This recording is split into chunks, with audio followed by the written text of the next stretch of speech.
Well, I do have research grant support from Alcon Laboratories, but nothing to do with this presentation. I selected this being an instructional event, only the guys which would illustrate the basic strategy for removing small or smallish pupil.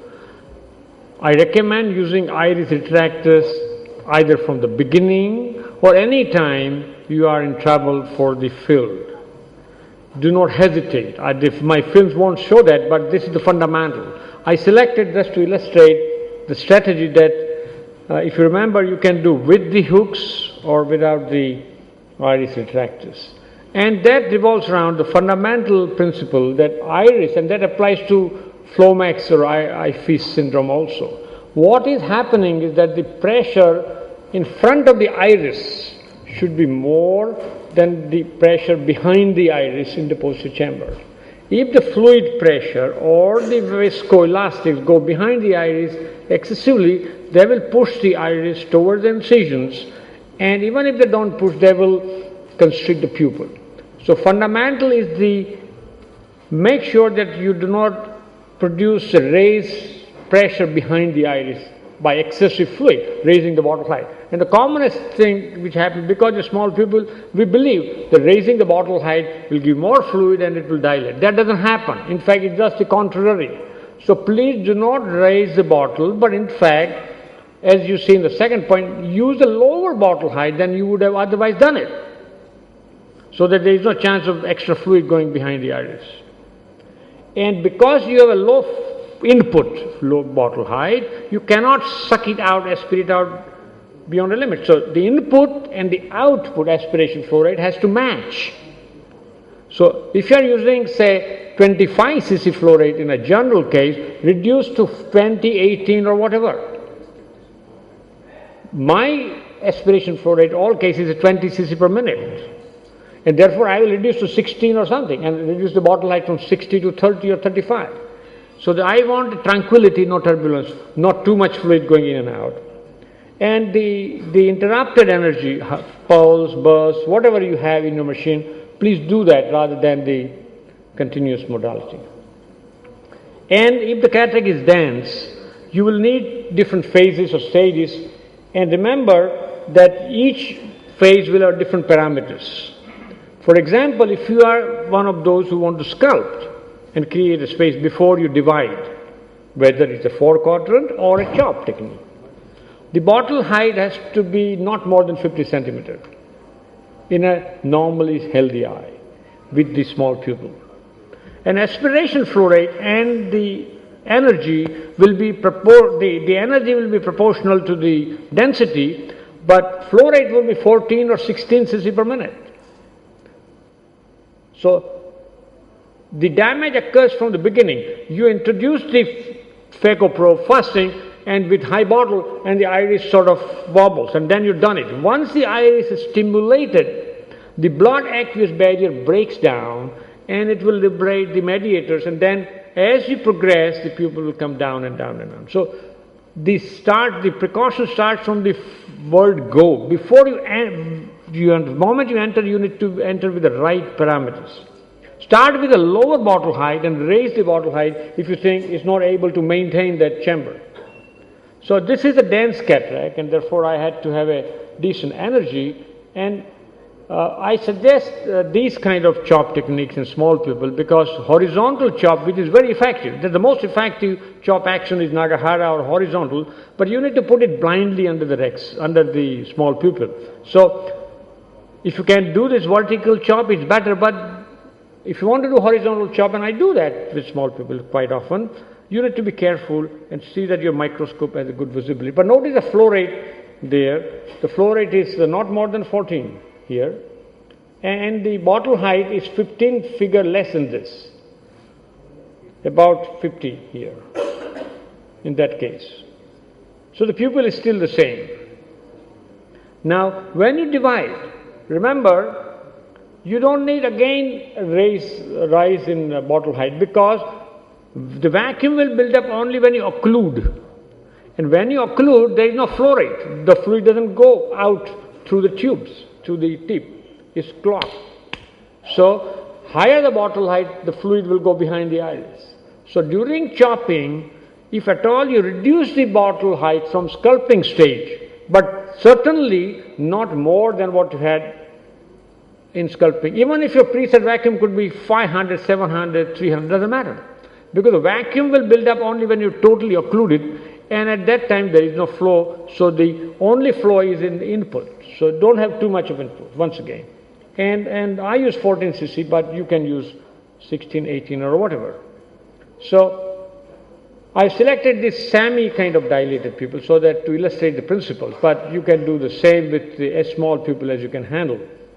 But now you will notice that my bottle height has gone, is about 50, and when there is a total occlusion, you will see the iris coming up to the incision. Because there is a total occlusion, the fluid 50 centimeter goes up here. So I should have reduced that bottle height even further. You might see sometimes, I believe. So that will happen only when the tip is occluded. When the tip is open and occluded, the fluid is already going it. So with the left hand movement for lateral separation, the touch on the iris, and also the fluid now can push, the fluid can go behind the iris sometimes and can direct that left hand iris here toward the incision. So be careful about bottle height. Now this is very important. You want to protect the cornea, therefore you want to be away from the cornea near that small pupil, and you risk catching the iris and pupil. That's where the parameters are the most important thing. Whatever the parameters you had for sculpting and chopping at your comfort, do that, but for removal, please reduce the flow rate and bottle height, because it is the flow rate which is attraction. The function of the flow rate is to attract the magnet. So if you are using 20 cc for previous two stages, reduce to 16, 18, 14, whatever is your comfort. And once again, you need a little bit more bottle height than what you had earlier, because in case there is a occlusion break with total occlusion, there will be surge, so you need a little extra fluid coming in case, in the event of surge, but not too much. And once again, you will see, I hope, that right. So I'm conscious that I want to be away from the cornea, but I don't want to catch the iris. In this case, it won't catch because it's not that small, but it is a principle that you want to understand, and I will show you the real small after this.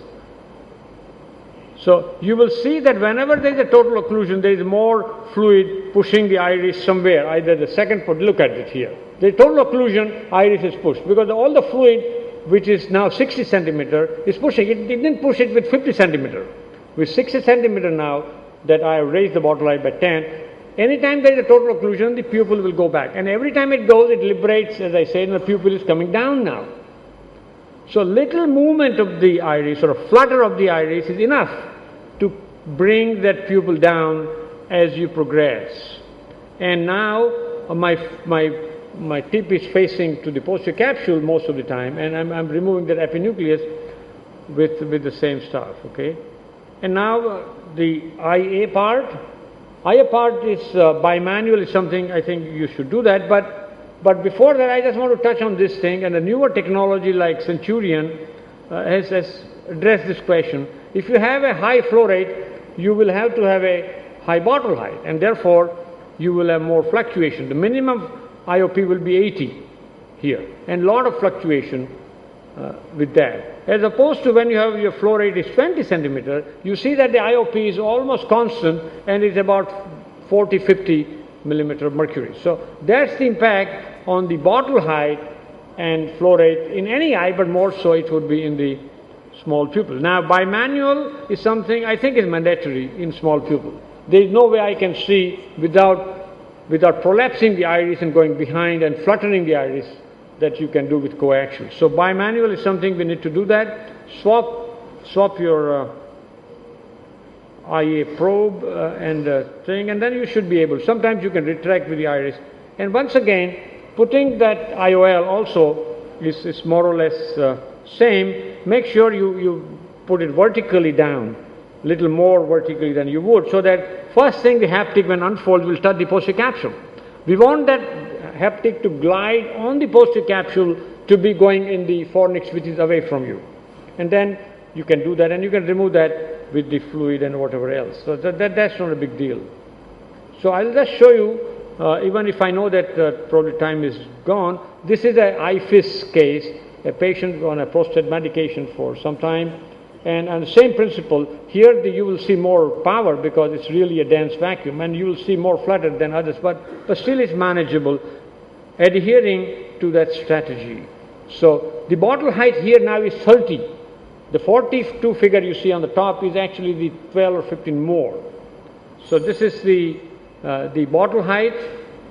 Same thing, the bottle height is still not very high, only 30 centimeter bottle height. And still you can see that in this eye, because the iris is floppy, it can come to the side port when the tip gets occluded from time to time. Particularly when I use this movement, and when that chopper brings that iris also retracts, and now it remains there. You see that? So that's what happens.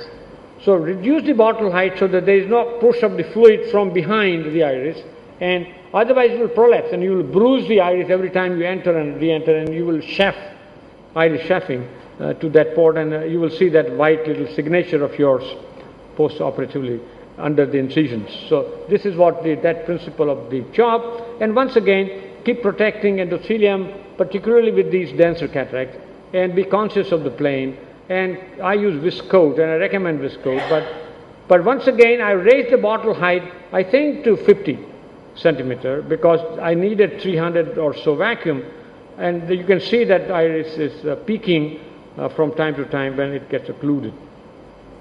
So that's the low bottle height and appropriate energy, but the vacuum preset should be as low as you can. These would demand 200, 300 vacuum, but otherwise 100 vacuum is enough, had the cataract been a little softer one. And now I'm putting my tip sideways and also toward the posterior capsule to some extent, and I'm not worried because my flow rate is not that high. I had an 18 cc flow rate compared to 14 there because the dense cataract needs a little more heavy attraction. These fragments are very heavy, so I use 16 or 18 cc for flow rate, but I never use a typical, and the same thing here. And here you will see sometimes that I need to use this iris, the irrigation probe, to retract and to see that. But see that little prolapsing coming to the incision, and you can see that you can retract that with irrigation behind, see that and catch it. And once again, push that haptic vertically so that the haptic touches the capsule and it unfolds and glides away. And this you need to press it posteriorly. And you can confirm that later on with the retractors or whatever you have that is in the bag. So that's, I think we will keep those things. And I just want to just put up this last slide to recap. The bottle height should be low to optimal. Better to err on the lower bottle height. Optimal aspiration parameters, dense cataract 16, 18, otherwise 14. And you better use more energy than the aspiration. The lens is removed by fragmentation and then aspiration, second stage. In this case, you heavily depend on fragmentation. So you do not need very heavy aspiration force to aspirate this emulsate you produce by fragmentation. So little more energy than you would have done, but less aspiration and less input. Thank you.